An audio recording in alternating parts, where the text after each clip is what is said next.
సోము వీర్రాజు నియామకం మీదన బీజేపీ అధిష్టానం అంత సీరియస్గా ఎందుకు స్పందించింది? ప్రత్యేకించి పురంధేశ్వరిని ప్రత్యేక విమానాల్లో పంపించడం, అట్లాగే తెలంగాణలో హైదరాబాదులో ఉన్నటువంటి ఫారాల్ని ప్రత్యేక విమానం ఇచ్చి గండవరానికి పంపించడం, అట్లాగే ఎక్కడో ఉన్నటువంటి కాశీ విశ్వనాథ్ రాజుని తీసుకొచ్చి ఆయన్ని ఏలూరు నుంచి ఇమ్మీడియట్గా తరలించడం, అట్లాగే ఆయనకి అథారిటీస్ అప్పటికప్పుడు ఇవ్వడం, ఆ తర్వాత ఆయన అసెంబ్లీకి వచ్చేలోపు ఆయన గన్నవరం ఎయిర్పోర్ట్కి వచ్చి ఆ కాగితం తీసుకుని నేరుగా వచ్చి చివరికి పురంధేశ్వరి అక్కడికి రావడం లేట్ అవుతుంది కాబట్టి ఆవిడ వచ్చేటప్పటికి 4:15 అయిపోతుంది, 4కి క్లోజ్ కాబట్టి 3:30కే ఆయన చేత్తో సంతకం పెట్టేసేసి అథారిటీవ్గా ఇవ్వటం, చివరికి పావు గంట ముందు 14 నిమిషాల ముందు ఆయన నామినేషను ఫైనల్గా ఎమ్మెల్సీ అవ్వగలిగారు.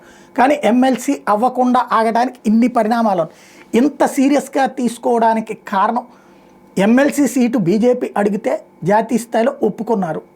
నెంబర్ 1 ఒక ఇది కావాలి అన్నారు కాబట్టి మాకు కంపల్సరీగా అందులో ప్రాతినిధ్యం కావాలన్నారు కాబట్టి ఒప్పుకున్నారు.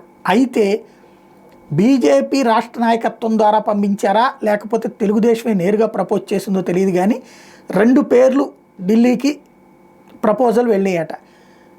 పాతూరు నాగభూషణం లేదా ముళ్ళపూడి రేణుక.